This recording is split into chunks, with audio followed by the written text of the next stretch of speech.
So, how does it feel when you play Roll Up to Win with Tim Hortons? Buy a hot or cold beverage using the Tim's app and find out. Roll in the app for a chance to win prizes ranging from free coffee and donuts to a Universal Orlando resort vacation or a sweet car. Oh, don't forget the TV. And this year, every roll is a shot at a $1,000 daily giveaway drawing for two $500 prizes. Roll up to win and get treated by Tim's. No purchase necessary. Account registration required. 50 U.S. and D.C. 18 plus entered by 4/2/23. See rules at rolluptowin.com for free entry and full details. Void in Florida and where prohibited. Are you worldly and curious like us? Travel with Insight Vacations on your next trip. See the famous sights and also get insights so you return home enriched and inspired. Make your next vacation insightful by joining us on a premium guided tour. Visit insightvacations.com/insightful to learn more and find the trip that's perfect for you.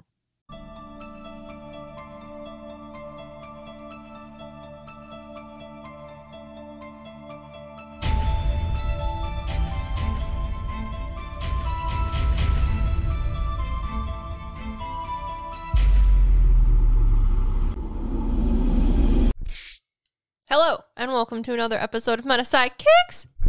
My name's Liv, this is M, say hi. And we're your sidekicks to all things metaphysical, paranormal, spiritual, and in between, because as psychic mediums, we say so, and that's how it goes. Here we go. Today we're talking about the Fairfield Infirmary, or Infirmary, located in Ohio, that we went to a couple weeks ago for a paranormal investigation. Was a fun time. I know which buttons are the buttons now. I only know the 3-4 buttons. For now. But that's it. You'll forget. We really need one that goes, why it's so spicy? We can have Russell say it. Yeah, he does a really good job. I know. Anyways, we went to the Fairfield County Infirmary, and it was an interesting experience. It was...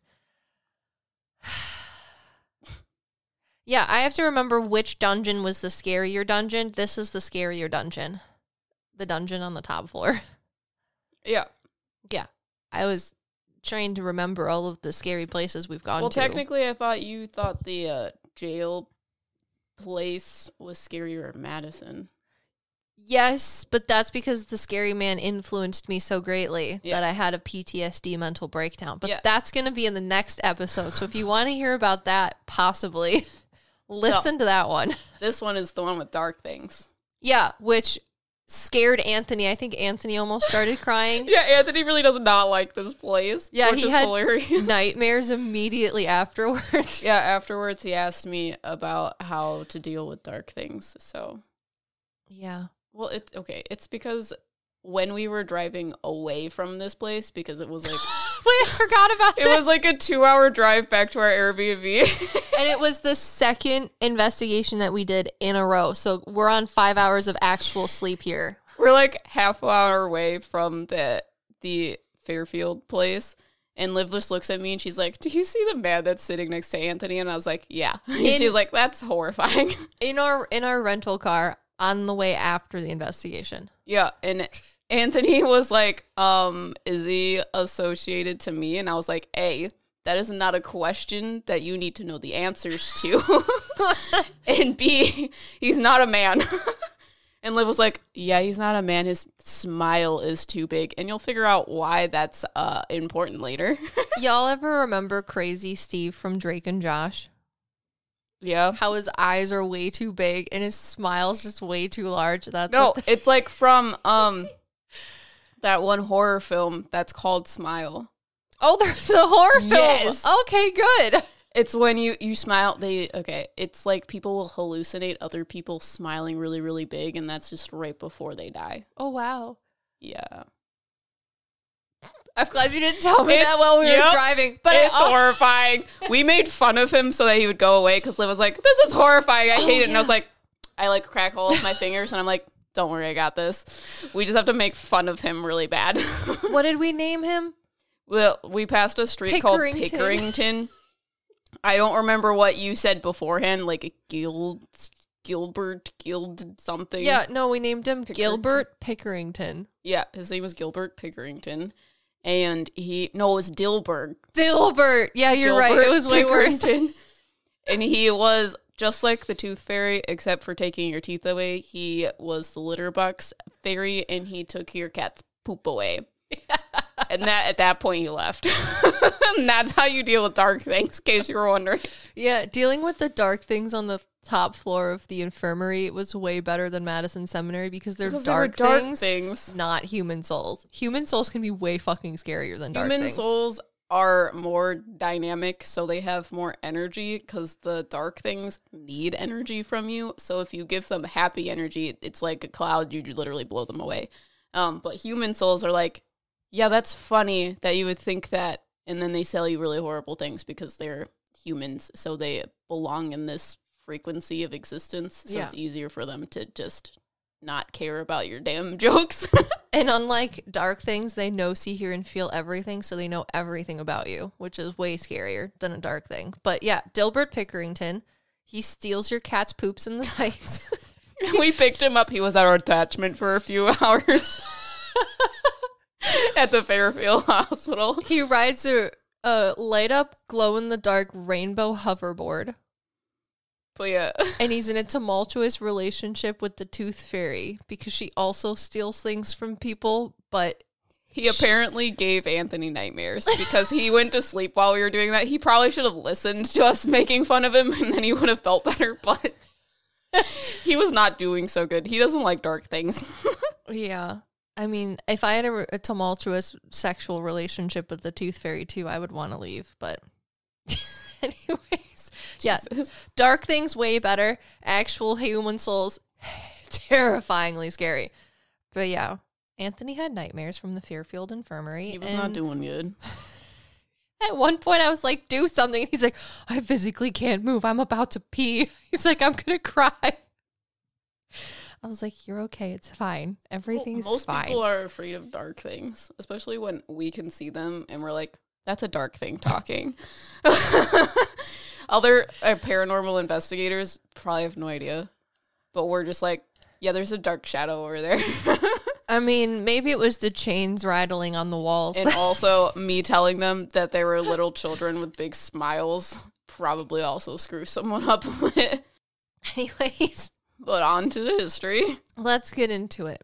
I found this information from a paranormal research thing. They went here and they did a little synopsis. But that's where I got this information from. And I also cross-referenced it with the Ohio Historical Society's information as well. So it seems pretty accurate. So, the Fairfield County Infirmary, also known as, and later called, the Clarence E. Miller Building, is a large brick structure that served the residents of Fairfield County in some capacity for over 170 years. Prior to 1828, township officers called overseers of the poor took responsibility for the homeless and poor in the respective townships. Contracts were made to the lowest bidder for each pauper to receive food, clothing, and medical care. So I assume this must have been you take care of your neighbors type thing. She's snoring. No, she's having a visceral dream. Her entire face is twitching. She looks like she's having a seizure. This is my dog, Fennel. She's on the floor. No, it's a person.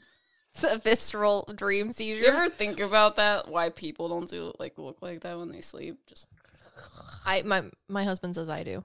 I literally woke up in the middle of the No, your face doesn't twitch. You just talk. Last night, I guess I rolled over and put my arm around him and said, "Oh man, I wish I could eat some pancakes." And then the other night, I rolled over again and I was like, "You're a good plumpy." And I started rubbing his head. Yeah, Liv has dreams where it's okay, she has conversations in her sleep as if she was having a conversation with you in real life. You know how most people that talk in their sleep, it's very Liv talks to you like she's talking regularly, so you respond to her and you're like, oh no, you're asleep, got it.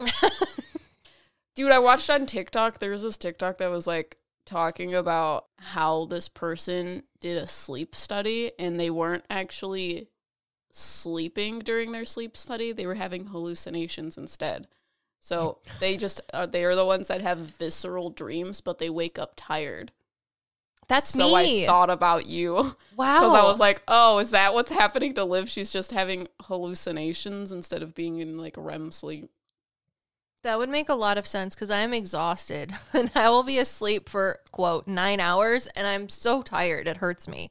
Also, Stop hallucinating. That's probably what you're doing is what Tunnel's doing on the ground right now. Well, you're like, I wonder what she's dreaming about. Well, she did watch The Mummy 1 and 2 with Bradley last night, so. She doesn't know what that means. She watches television, though. She literally doesn't know what it means, so my dog watches television. That's true. But do you ever think she dreams about it? Because there was a mummy my dog does the same people's thing. eyes last night. Maybe she's dreaming about the mummy guy stealing her eyes. No, she looks like she's going somewhere. I hope so. We had a good morning. Anyways, contracts were made to the lowest bidder for each pauper to receive food, clothing, and medical care. So I guess before there was like homeless places for people to go, it was like your civic duty to adopt somebody and take care of them in some form or capacity. And the lowest bidder would be in charge of giving money or support for the person. In the Fairfield? Yeah. Oh, okay. In Fairfield County. But I guess it soon became necessary that a proper facility was needed for the care of these individuals, and the county constructed a wooden building in 1820. Oh, and this is the Fairfield hospital place. Yeah. Okay. So it started out as a little wooden building in 1828 north of Lancaster, Ohio.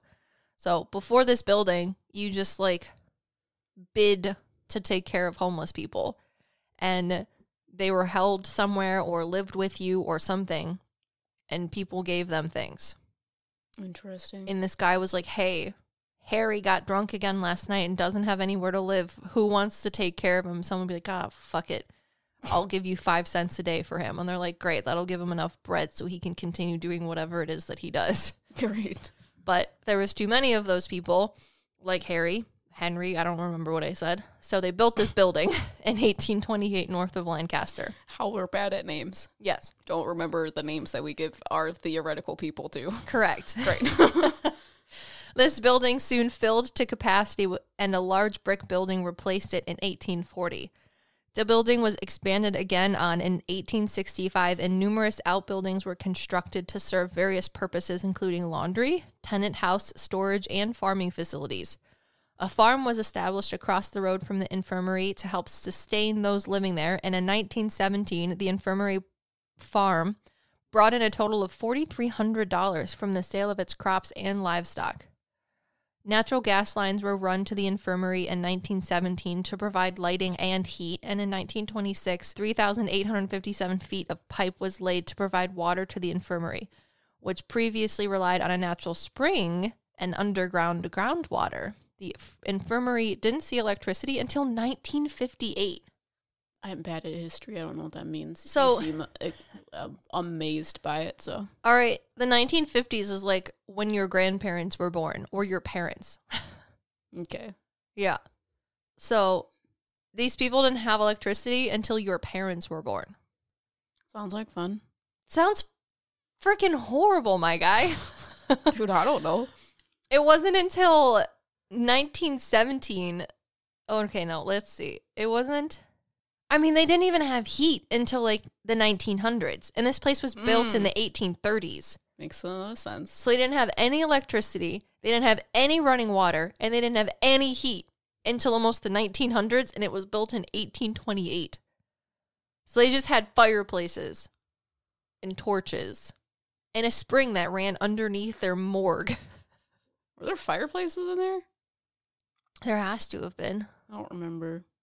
I mean, when we were at the place, so they have these big grand staircases that kind of like go around and like arch a little bit.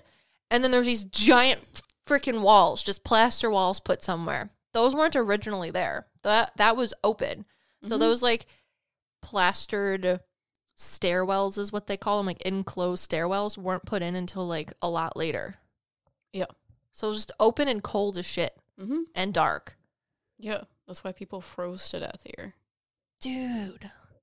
You don't realize that? I didn't go on the tour. Yeah, but we watched a reaction video of Sam and Colby and they said it. That was at 3 a.m. Same, but different. I did not remember. And you also just did research. Did I just blow your mind? Yeah, you did. anyways.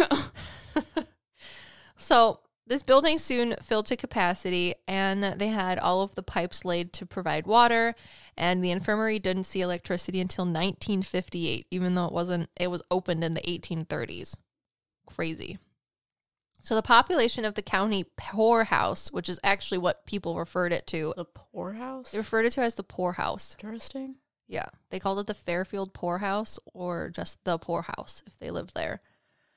So the population of the county poorhouse continued to climb until it reached its record population of 82 inmates in 1903. However, this is the only information that I cross-referenced that wasn't the same. I think there was like 120 or 130. What's 50 plus 70? 50 plus 70? Yeah, 130. 120. 120. I'll Yeah. go with that. So that's the only difference between cross-referencing that I found between stories, that the Ohio Genealogy Historical District people said that there was, at the beginning, the peak number was 70 men and 50 women. And of that, a dozen or so were boys and a dozen or so were girls. So anyways, the population of the county poorhouse continued to climb until it reached its record population of 82 inmates in 1903, or 120, depending on the sources. The unfortunates, as they were called a lot, were admitted for a multitude of reasons, including both physical and mental health conditions and drunkenness. And I guess one of the biggest rules at this place was no drinking, right? Yeah, that was one of them. And being clean there all was- the time. I think there was like 10 rules or something. It was like no cursing. You have to be clean. You have to do the chores. You can't commingle and have a mixer. Yeah, so if you broke any of the rules, there were like jail cells on either side of the wings of the male and women wings, and you would be put in there. Mm-hmm. And the jail cells were just like normal rooms, but instead of doors, they had jail bars, so you couldn't get out. Mm-hmm. So those who died or were not claimed by family after they died were buried in what they call the Paupers Cemetery, which is behind the infirmary, and the place that Russell was like, we should go out there while it's raining sideways in the dark. It was so windy, and this place, like, the windows aren't really, like, put into place, so they rattle back and forth. And Yeah. I was literally up in this freaking attic where there was, like, the least amount of, like, insulation or whatever the heck is holding the building up, so you could feel the entire building shake. It was great. Yeah. She was in the like, Watchman's Tower. I went up there in the Watchman Tower. The highest point of the entire fucking building. I got halfway up and I was like, screw this. The watchtower sways back and forth like if you're in a treehouse. That's what it's like. It was literally raining sideways. Mm-hmm. There was also a hole, I think, in the window up there. Yeah. So So imagine you could hear all the outside winding. imagine being in this big wooden and like brick building that is older than dirt, almost 200 years old. And I think it was like 25 to 35 mile per hour winds outside. It was horrifying. At some points it was like sleeting. Because I was up there with like dark things staring at me, and I was like, okay, everything's fine. I gotta shut my brain off. And then the loudest wind would happen, and I was like, something's coming to get me. The first thing we debunked is the windows that rattle in like the window cases. So it was very loud. Yeah.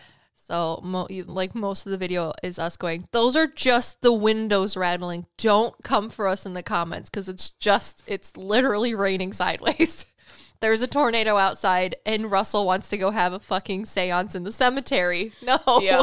And it's 3 a.m. and raining sideways. And it's also like February? Yeah, it was March? February. Something. I don't know. It was cold as shit. Yep.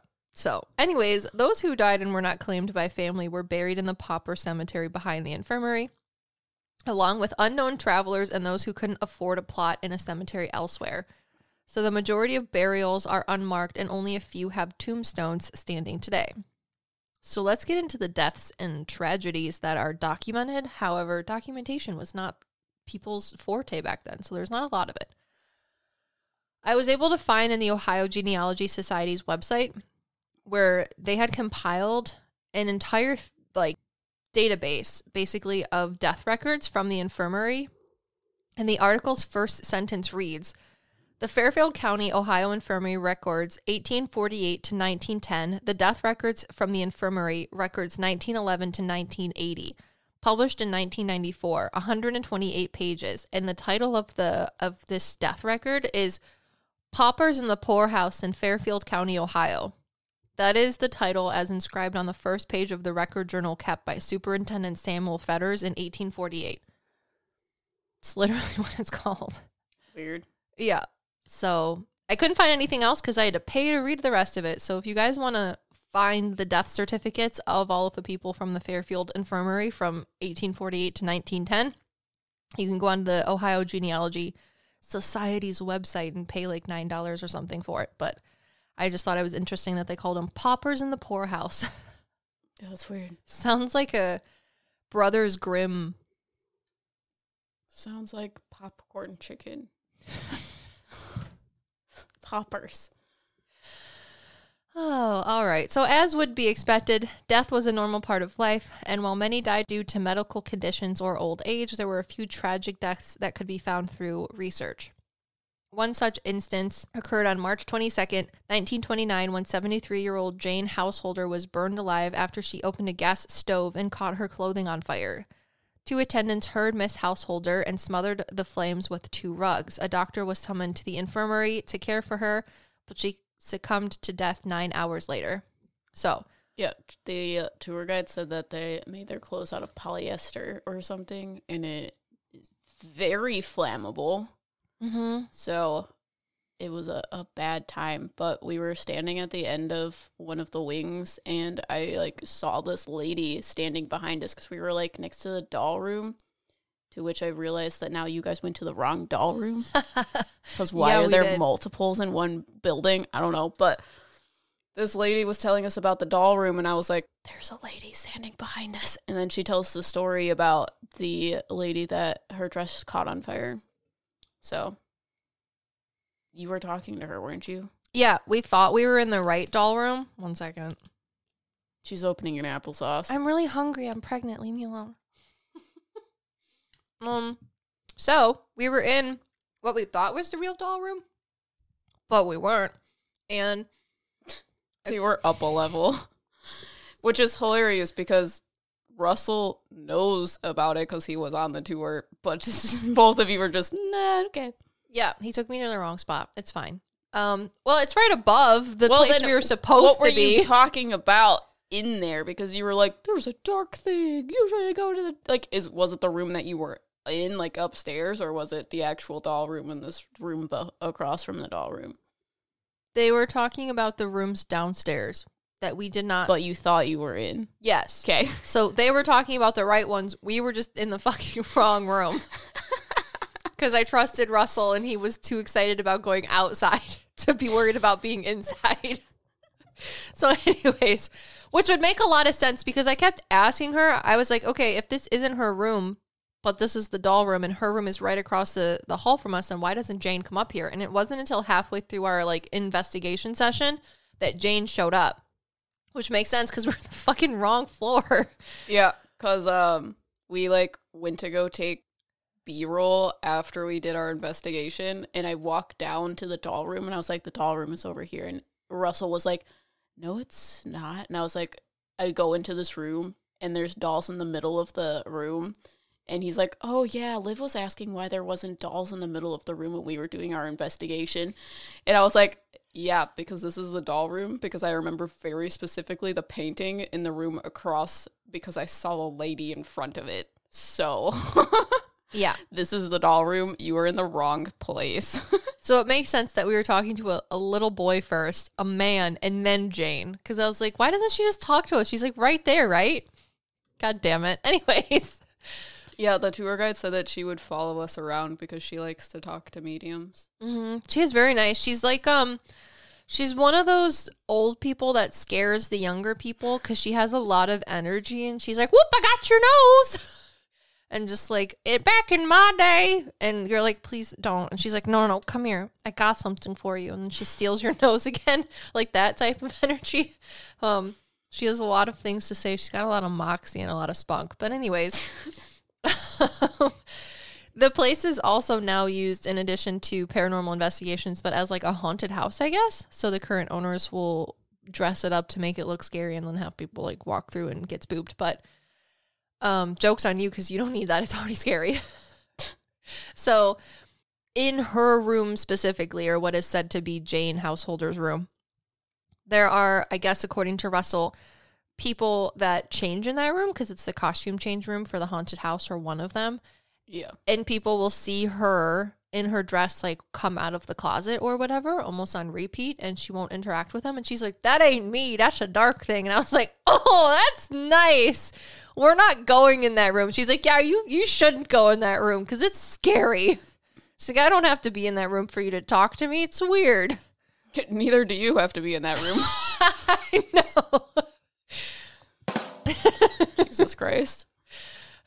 She was a good time to talk to because she was telling us not to, because I was like, there's a weird thing in the hallway because it came upstairs and it was like looking around the door. So you talking about me? You talking some smack in the wrong I doll could talk room? some smack. Why didn't you invite me? Yeah, and she's like, whatever you do, don't go in that room because it ain't fun. Even though they didn't know what room that was. Yeah, and we did actually walk straight through it, I think, when because Sam and Colby walked in it, and it looked the same when we were there as when Sam and Colby were there. And I was like, crap, we walked through the room. And she's like, you touched the butt. It's okay.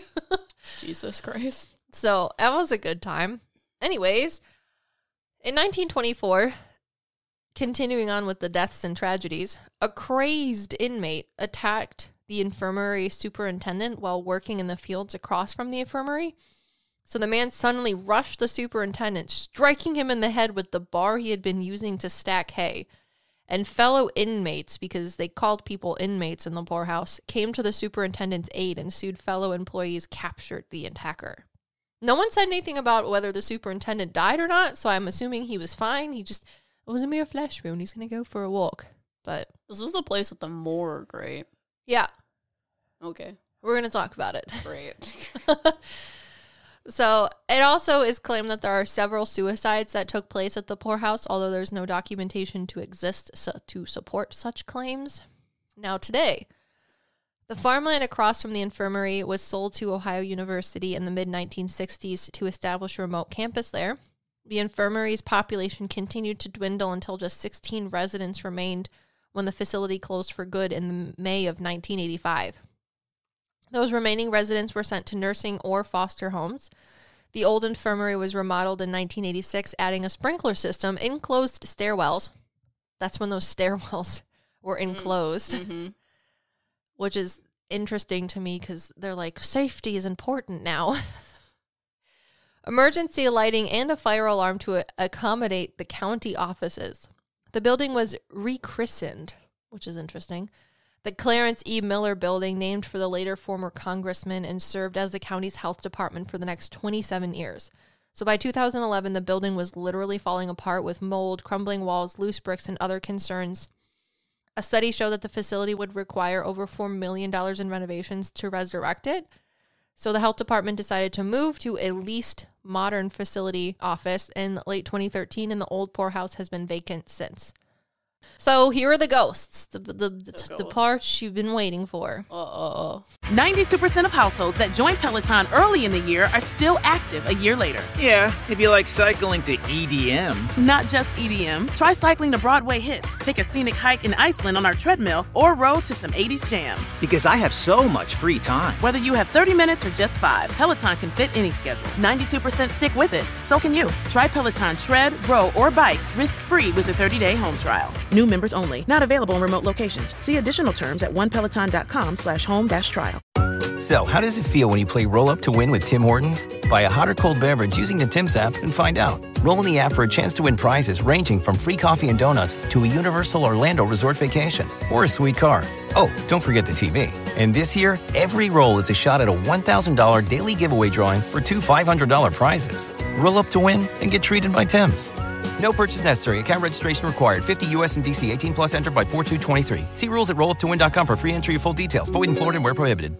So many employees who worked in the building at night have heard people talking when no one else was in the building.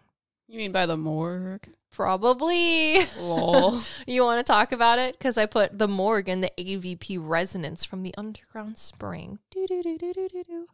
So there's a morgue because this place was basically like able to sustain a whole bunch of people, blah, blah, blah, blah. So you have to do something with your dead bodies. But we should not be in a morgue. Do you? No, we should not. We're just assholes the whole time. We're like, this makes us uncomfortable, so we have to make crude jokes. So we're the neurotypicals that fuck everything up, and people think that we're just horrible, which is fine. The neurodivergents? You're correct. Sorry. Like, we're definitely not neurotypical. No, we're That's not. Why we make crude jokes. We're the ones that make the neurotypicals uncomfortable making jokes about morgues. Yeah. So there's a morgue. We weren't allowed in it because they didn't want the pipes to freeze because it was like February or March. I can't remember. So they tried to keep the door closed to keep things warmer in there. But what's interesting is the tour guide was like, if you hear running water, it's because there's a natural stream that runs underneath the building. And there's a whole bunch of speculation among the paranormal community that believes that streams supposedly move energy and make things more haunted. However, we were sitting in there doing an investigation and we have a flashlight out, and one of the people that Cabbage Man. Yeah, because the morgue had this like big sink in it, so it's also a big freezer for like dead bodies, whatever. It's also a great place to keep your food, and that's actually like a common thing, like on ships and things like that. They will keep dead bodies in the freezer because what are you gonna do with a dead body until you get to shore? So they would keep their food in there. So we were talking to the Cabbage Man. He delivered the produce from across the street. Yeah, and he was telling me about the stream and how the fact that people would hear voices in there, because we were sitting there and we're like, we definitely just heard a man speak, and they were talking to a woman about something. So when you walk into this room, there's like a check-in desk or like a check desk to make sure that people like don't just wander into the morgue, probably. The front desk, the reception desk. Yeah, I wouldn't call it the front desk because it's literally just in the middle of the place, but it is out in front of the morgue, and we were hearing people's voices, like spirits' voices, coming from that direction.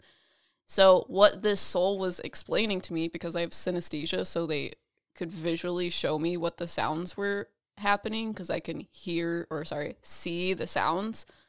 So the sound of the stream that was going underneath the building has a lower pitch so that we are able to audibly hear it with our naked ear. However, we can't hear like spiritual sounds because they're too high pitched, they're too high vibrational. So that's why most people aren't unable to hear a spirit talking. So when you take the low vibration of the river or the stream, and then you take the high vibration of the spirit's voices and you put them in there almost like a stanza for like music notes, it allows you to be able to audibly hear what they're saying. So it's like a natural spirit box. It is the thing that creates the frequency so that spirits can push their voices down into the frequency of the stream. Yeah. You explained it like putting a glass on the other side of the door. It amplifies the sound on the other side so you can hear what's going on. Changes the frequency so that you can hear it. I like to say that it's like the magic conch shell, but that's just me. Because when you put a seashell up to your ear, you can hear the ocean or something. Yeah. So the morgue is an interesting place. You walk into it and there's like, it's just a little concrete room, and you have one freezer door to the left and another freezer door to the back left, and then one straight across from you on the opposite side. And to the right, there's these two raised concrete slab table things, sinks. One's a little bit higher than the other so that they can run into one another, and I guess that's where, they put dead bodies, and also cabbages. That's where they would clean shit. Yeah. Whatever it was. I think Russell said that there was also rumors that since they cleaned the dead bodies there. It was like, because of the natural stream, the formaldehyde started getting into the main water supply of the town. And just blood and guts and gore. Yeah. That's not sanitary. Yeah. So they had to do something about it. They were contaminating the natural underground spring. But anyways, yeah. Or something like that. She was like, formaldehyde was contaminating the water supply to the town. Everyone's just preserved. So it wasn't a rumor. The tour guide told us that. Got it. So if you guys go to this place and you're on a tour and you're allowed to, walk into the straight back left of the morgue and just the opposite side of the sinks. Yeah, and just pop a squat. And if you're quiet, you can hear full conversations of people at the front desk. You don't have to be a medium to hear it. That is the coolest fucking thing about it. It's really weird. Literally, I heard a man's voice say, "It's all right, we'll take her for the night." And then I heard a woman's voice go, "Oh, thank you so much." Like, it was crazy. Absolutely easy to hear. It's just literally like someone is that far away, because it's pretty far away from the reception desk. It's not like 2 or 3 hop, skips, and a jump. It's like a good, decent bit away. So to hear just that, it really is just like you're going back in time hearing people talking. Yep. It's wild. Yep. It's like a natural spirit box. Yeah, it really is. It's super freaking cool. 100% recommend. So, a ghost named Willie haunts the 2nd and 3rd floors. His name likely comes from one of the only tombstones in the Pauper Cemetery that has a name listed. A ghostly woman wearing 1800s-style clothing with her hair in a bun has been spotted by several witnesses. There's one woman who was working late one night and looked up to see a little girl standing in the doorway. And when the woman asked... There's a lot of children. There is a lot of children. And when the woman asked the little girl if she needed help, the girl vanished. Many county employees were afraid to go into the attic due to the coldness and strange feeling about the place, and the 2nd floor woman's restroom was also avoided due to the same feeling. However, I went into it because I was like, this was nice. What, the bathroom? Yeah, I went into the female bathroom, and the guys were like, people say the weird thing happens in here. And I was like, I don't know. I just gotta pee, dude. I just wanted to see everything because it looked cool. It's got old-timey stuff in there, so. So the attic was actually used as a dungeon. Did they say anything online about that? Nope. No. Okay. There's like chains on the walls, and they would chain people up that would break the rules, that were aggressive, whatever. They would chain people up. A lot of times these people didn't like do anything wrong. They would just, I don't know, not liked whatever the people in charge wanted to do. So they would chain them up. However, it's an issue because they apparently didn't have electricity for a while, and they're in the middle of freaking Ohio that gets a lot of cold winters. So a lot of people are said to have froze to death up there because they were chained up there, and there was no way for them to like make themselves warm. So the one half of the upstairs space, the attic space, was the dungeon, and the other half was the orphanage. Which makes so much sense. Just so weird. So you have to walk through this like dungeon sort of space, and then there was like a little door that had like chicken wire on it, and that's where all of the children were kept, the orphanage. But there was really scary things up there. So we did like solo missions, and when I say solo missions, I was the only one that was alone. So I walk up, I'm on the staircase because I'm like, I don't want to go up there alone because it's loud, it's really windy. So I ask for one of the souls to walk up there with me. So a man comes up the stairs, and the man sits in that room with me. And when we were on the tour, I was seeing physically the apparition. I was seeing like the bottom of an apparition, which is just the legs walking back and forth, because at the end of the hallways it was like super dark. But I could see these dark entities walking back and forth up there. So when I go there on my solo mission, I couldn't get past the door because I was like, this is scary. It's really, really loud in here. So I'm sitting next to the door to enter into the attic space. And while I'm sitting there, the only thing that I was given equipment-wise was the Polter script, which is like an Ovilus, and a cat ball. But the cat ball was not touched by anything. And I'm just sitting there looking at all of these like dark things, considering if I should leave or not. So I'm just like sitting there saying nothing because I'm like, I can't talk about these things because it's going to make them allowed to touch things. So I was just sitting there alone in the dark being like, should I leave? Should I leave? Should I leave? So what I was seeing was there are these big supports for the roof up there. And there was these taller shadow figures that were like creeping behind them, like peeking out from behind these big pillars. And they were more farther away. And then I have the door on my right-hand side behind me. And there was another tall shadow figure that was looking in and down at me. And then I was like, okay, there's supposed to be children up here, so I'll just talk to children. And there were 3 or 4 small shadow figures that had huge smiles. And they looked similar to children, but they were like in a dark cast, and they had really, really large smiles. So I was sitting there and I was like, okay, everything is fine. We're just going to pretend like nothing's happening. And the polter script kept saying John. So the man that walked up there with me kept saying his name because he's like, I'm still here. It's me. I have a human name. My name is John. I'm here. But that's the only thing that happened to me while we were up there. And then the last thing was when we were doing the tour, I saw this woman that was over by the window, and the tour guide says that she liked the rocking chair that was up there. They like moved to the rocking chair and someone like broke it, and the soul was like sad. So the tour guide thinks that she's going to get her another rocking chair to put up there for her. And then the other thing I saw was this scary, violent man that had like really dark hair that was like standing over me while we were doing the tour. That's comforting. Uh-huh. He was scary. And then the last thing that we did there, we did an Esses method, a dual Esses method, where... And this was the scary part, that Anthony was going to pee his pants and cry. Yeah, so this is after I went up there alone. So now it's not as loud, obviously.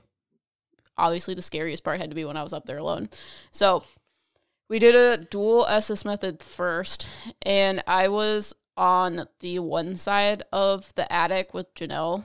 So I was in the orphanage part, and Russell was on the other side, the dungeon side, and Liv was asking us both questions. So we were trying to see what, like, if the answers, like, made any sense. So while I was sitting there, I could see or perceive, because I was blindfolded, dark things standing over me that was, like, taunting me about the things that I was saying. So I don't know that I was answering your questions.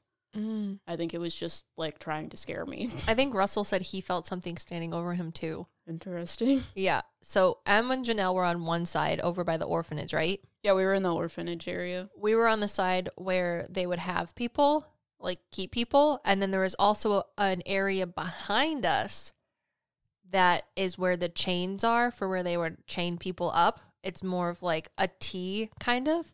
So Em was on one side of the top of the T, and I was on the other side of the top of the T with Russell and Anthony.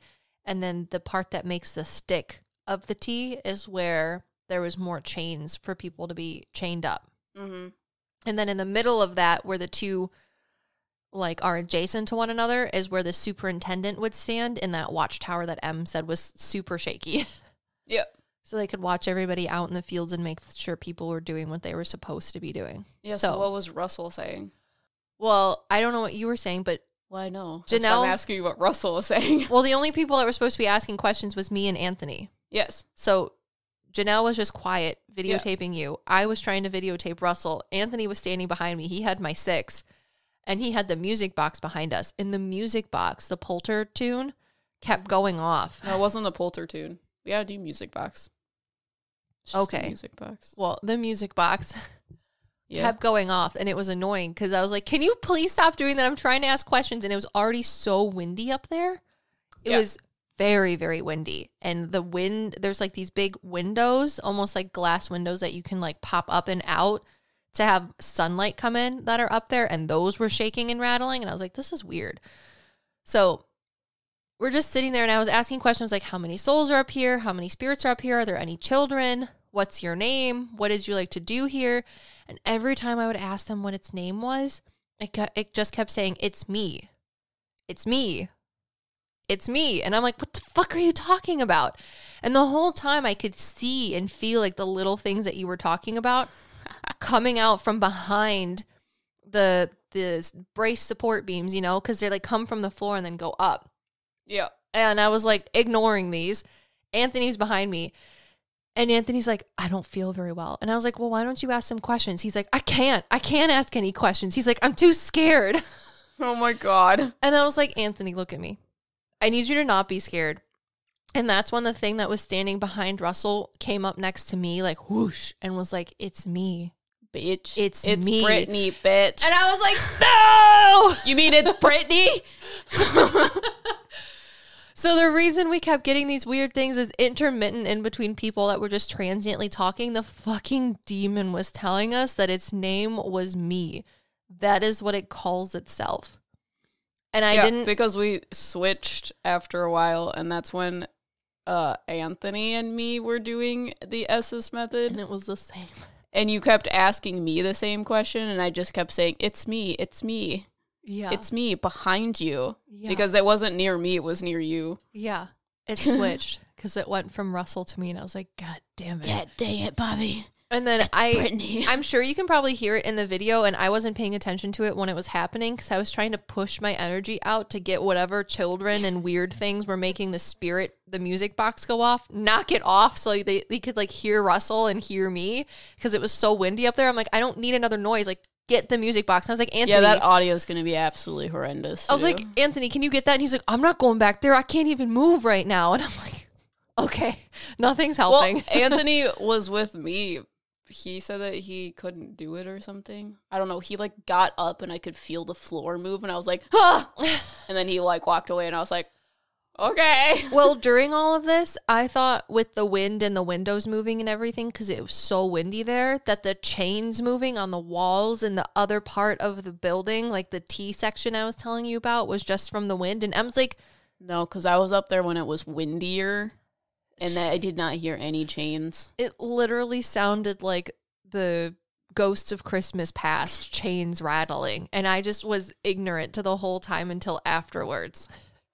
Yeah, no, that didn't happen for me. We were going to talk about it. And I was like, what did you find out? And I was like, we're going to go downstairs first and then we're going to talk about it. So we regrouped and I was like, its name is me. That is what it calls itself. And we're not fucking going up there again. So you think it's a demon? It's probably one of the more powerful dark entities in the places that we've gone to. Really? It literally was like, I'm going to follow you home. You can't get out of here. I'm behind you. Was he the guy that was in our car? No. Wasn't Mr. Pickerington? It was not Mr. Pickerington. It was Brittany. It was Brittany, bitch. Bitch. So, yeah. I mean, not as scary as the Madison Seminary, but probably one of the scarier poltergeisty dark entities. So, I mean, he has like a manifestation, or it has a manifestation of like all of the scary, mean people that were in power there, as well as all of the scary, not good people and just people being tortured and tormented, being chained up in their energy. What, the demon? The demon. The demon? Yeah. Is it the thing that makes little children? He's like, it's one of the things I do. Yeah, because the children didn't feel like as solid. Mm-mm. Then what was looking at me from outside the door? Oh, was that him? Where? Upstairs? Yeah, when I was upstairs, there was one looking at me from outside the door, and then there were a couple like looking out behind the pillars. I know it's a hard question. Yeah, I know. I feel like those ones might be a little bit separate, but he still would control them. You know the Conjuring house? Yeah, because they're kind more of solid. Conjuring housey. They're more solid than the children. Yeah. Like the Conjuring house has some things that aren't associated with, well, I mean, they're all associated with the thing in the basement, but it's almost like they have their own sentience, but they're so scared of this one thing that it controls them. Does that make sense? Well, they're not scared of it. It's just the frequency that it emits makes them do things. Yeah, I don't like it. It definitely is not a fun place to be. I was up there alone. You think it's as bad as the Conjuring basement? I guess we haven't been there yet. I don't think it's as bad, but it's probably pretty close to it. Then I can go into the Conjuring basement.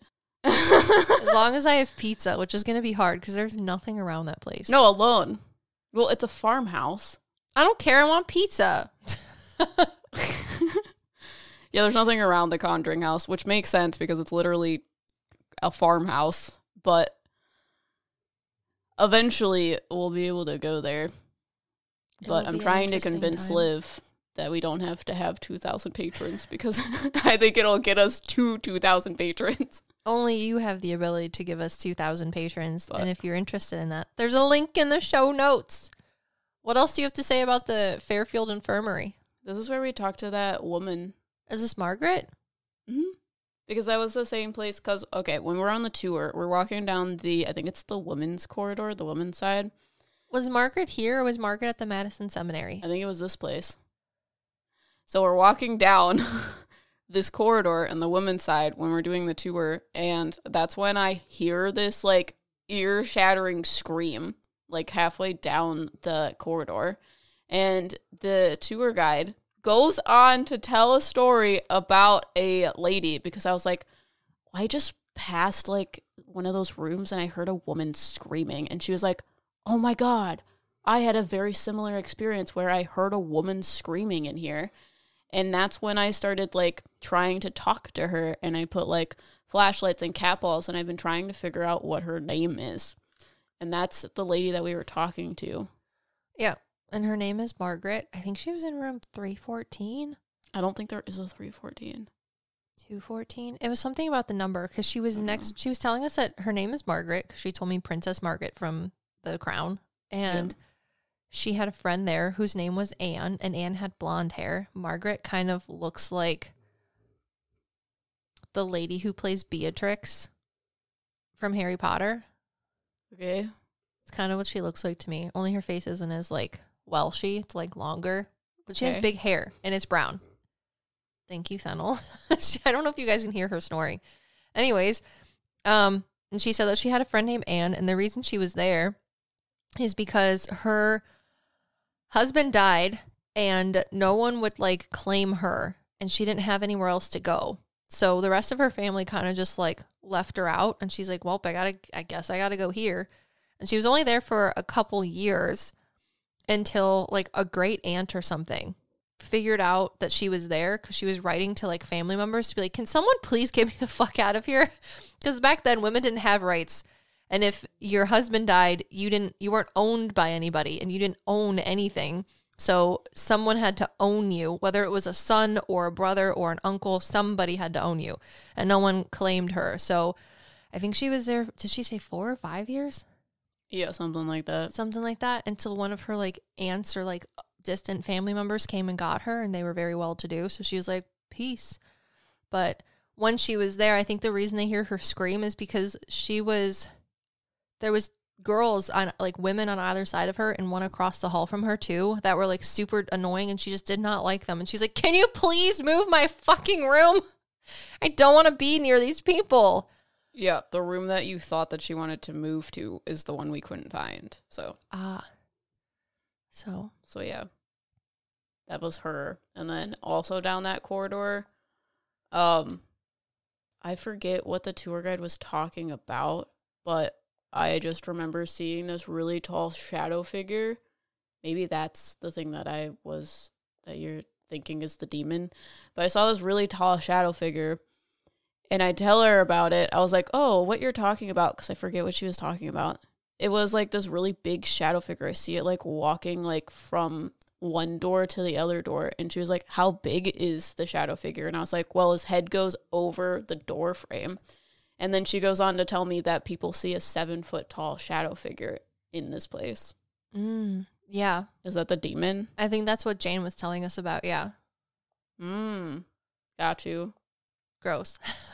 Yeah, it wasn't in the same place as where the doll room is. It was across from the jail cell.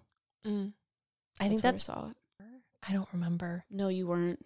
I don't remember. The place was so big. You were like 2 floors up. Yeah. So the place is so big, I just don't know where we were at any point in time besides when we were upstairs, because it's all open in that weird ass tea. Was that the demon dude? Or was that a different thing? The first thing I hear is no, so. Yeah, okay. I thought it was different too. Yeah, makes a lot of sense. Why? Because it looks different. The other one's more like scary, skittery. I don't know. Just so many places that we went to with such little sleep. And every place is the size of Texas. No, they're not. I would get Franklin lost. Castle wasn't like that.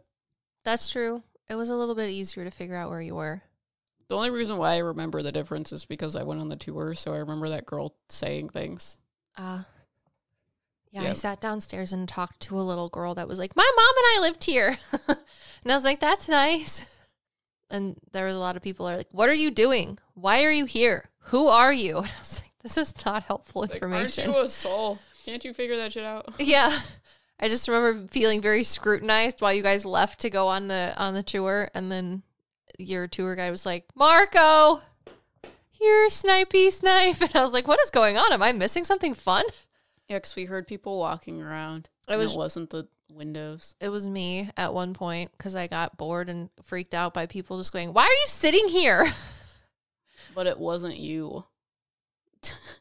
Okay. I was on the first floor and I heard her and I was like, yeah, because she screamed. She as yelling loud at as me? possible. I'm not surprised you could hear it. So it was a fun time. Do you guys like content like this? Because if you do, you can like, subscribe, follow, download, do whatever you do with podcasts, rate on Spotify, and leave us a review on Apple Podcasts. And if you leave us a review on Apple Podcast, if you could put a dad joke in there, we would appreciate it because we'll feature you. But for right now, Emma's I have another one. using Patreon. You have to listen to the last one first because our patrons were having a dad joke fight in the Discord. Got it. So, Riker says to stop it to Brandy with our centaur joke. And now she comes back and says, whenever one door closes, another door opens. That's the last Hyundai I'm buying. I had a dream last night that I was a muffler. I woke up exhausted. I hate all of you for having this, like... And Riker says, I'm going to physically fight you. You're welcome. If you want to get featured, leave us a dad joke in your review on Apple Podcast. Or you can join our Patreon and add to our dad joke Discord server room because we have one. And it's a good time. Oh, I got another one. What kind of rocks are sour? I want to say Sour Patch Kids, but that is not, That's a, not rock. a rock. You ready? Yeah. It's limestone. Oh, when you say limestone, though, I think of like Lyme. And if you eat that, you'll die. But It would be sour, wouldn't it? I don't know if it would be sour. It'd probably be not a taste, but more of a feeling. So, is taste a feeling? Yeah. It's a sense. Yeah, but I wouldn't say that like hitting my head against the wall tastes a certain way. Although hitting your head against the wall is a feeling. Well, if you did it with your tongue, it would be different, wouldn't it? Licking the Akashic Records, isn't that one of our old podcasts? You actually have to experience a taste with your tongue to have taste, Miss Claire Gustin. Taste the dead people. Be their dead people. Claire Gustins. Oh, well, thank you to everybody who supports our content because without you, this would not be possible. If you're interested, we have new email readings. They come out every month. It's with me because I'm trying to accommodate everybody that wants readings, but also Em and I are the only people that make our content and edit our content, except for Brussels Sprout, who has been helping intermittently very recently. He just does the Patreon video. Yeah. People are like, you could solve your problem by hiring an editor. And I'm like, well, I didn't think about that one. We ain't got the money for that. Yeah, I know we have a lot of things, but to run the business just in and of itself, 90% of our money goes to, actually 75% of it goes to. So it's just us. So it's hard for us to do all the readings that we're doing, but email readings are a new offer. So if you're interested in that, click the link in the show notes and Em and I will try to accommodate you with our various readings. Em still has availability. I do not necessarily. Pre-recorded readings. I don't have email readings. I'm not emailing you. Yeah, no, you have pre-recorded readings. I have email readings. So I'll email you. Em will talk at you from her video camera, which is probably nicer, but it's fine. We're trying to help you guys and get more readings, but it's new and it's improved for you. Yeah. You got anything else to say? No. If you want to see the last video of our trifecta, A, it's on YouTube, but B, we're going to the Madison Seminary in our next podcast. Dun dun. We have a button for that. Dude, I'll remember it because I gave you... No, that's a shoebox. blue button. Dark blue. Yeah, but that one's do-do-do-do-do-do. I want Yeah, dun. well, we don't have that. Do-do-do-do-do-do. Wow. We are your meta sidekicks. Wow.